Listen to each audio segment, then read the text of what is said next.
আপনাদের দৃষ্টি আকর্ষণ করছে বিনয়ের সঙ্গে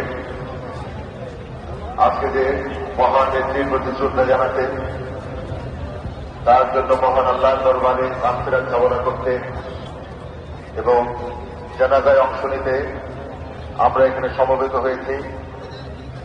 একটি সুন্দর সুশৃঙ্খল অনুষ্ঠান আমরা উপহার দিতে চাই। সম্মানিত সুধী, আপনারা জানেন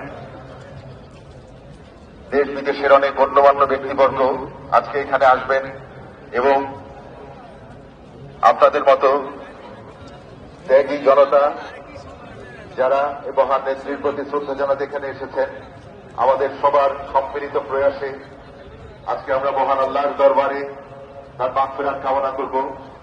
সেই জন্য একটি সুশৃঙ্খল পরিবেশ একান্ত চিত্তে আপনাদের সহযোগিতার জন্য আমরা কামনা করছি।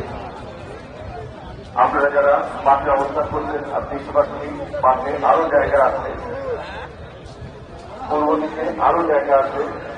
আপনাদেরকে বিভিন্নভাবে বলছি আপনারা পূর্ব দিকে চলে যান এবং সারিবদ্ধভাবে সেখানে অবস্থান করুন।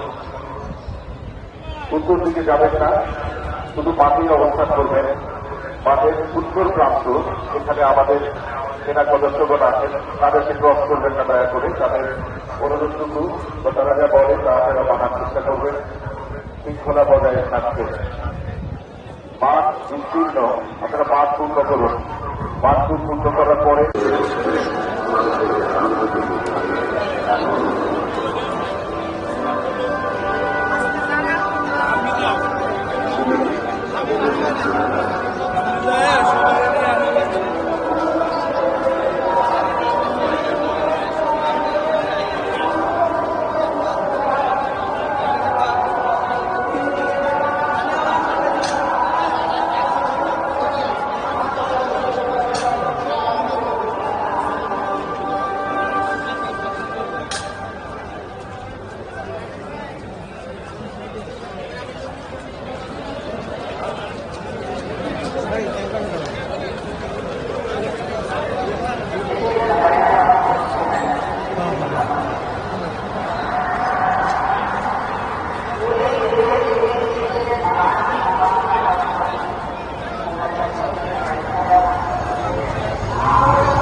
Begum Khalida Zia was born on 15th August in 1945 in a prominent Muslim family in Dinajpur district.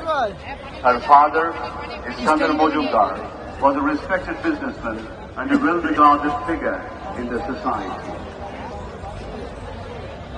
From an early age, Khalida Zia's life was shaped by modesty, discipline, and strong family values. She grew up as a graceful, polite, and family-oriented young woman with a calm yet determined personality. Her personal life took a pivotal turn in 1960 when she married Zia Rahman, then an officer in the Pakistan Army. This marriage was not just a union of families, but also marked the beginning of an inevitable political journey that was later placed Khalida Zia at the center of Bangladesh's political landscape. In 1981, the brutal assassination of President Zia Rahman marked a period of deep personal grief in her life. Following her husband's death at a time when she faced political uncertainty, Khalida Zia heeded the call of party activists and assumed the position of VP chairperson in 1983. This marked the beginning of her active political career. She later emerged as an uncompromising leader, leading the pro-democracy movement against military ruler Hussain Mohammad Ershad. In 1991, Begum Khalida Zia assumed office as Bangladesh's Prime Minister for the first time, restoring the country to the path of parliamentary democracy.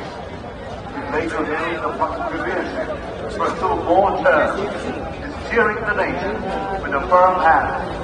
Her political journey was fraught with challenges, imprisonment, illness, prolonged isolation. but she never compromised in her principles to pressure. In the contemporary world politics, her courageous leadership stands alongside those of history's most memorable female leaders. রাজনীতিতে এসে তিনি গণতন্ত্রের প্রশ্নে অবিস্মরণীয় ভূমিকা রেখে ভূষিত হলেন আপসহীন নেতৃত্বে। 2007-এর 1/11-এর দুঃশাসনের কালেও আপসহীন রইলেন। নিজের এবং সন্তানদের নিরাপদ জীবনের প্রতিশ্রুতির বিনিময়ে গণতন্ত্রহীনতাকে মেনে নিলেন না।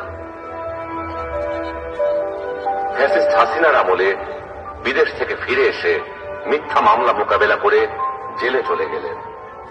তবুও আধিপত্যবাদী রাজনীতির সাথে আপোষ করলেন না, হয়ে উঠলেন ফ্যাসিস্ট শাসন বিরোধী লড়াইয়ের অনন্ত প্রেরণা। তবে কি তিনি কখনোই আপোষ করেননি? অবশ্যই করেছেন। দেশের বৃহত্তর স্বার্থে আমার গুরুত্বপূর্ণ মুহূর্তে তিনি এমন সব বিষয়ে আপোষ করেছেন যেটা না করলে কেবল গণতন্ত্র নয়, বাংলাদেশের স্বাধীনতা সার্বভৌমত্বই বিপন্ন হয়ে পড়ত। 91 সালে তার পছন্দের প্রেসিডেন্সিয়াল পদ্ধতি ছেড়ে সংসদীয় পদ্ধতিতে চলে গেলেন বৃহত্তর রাজনৈতিক সমঝোতা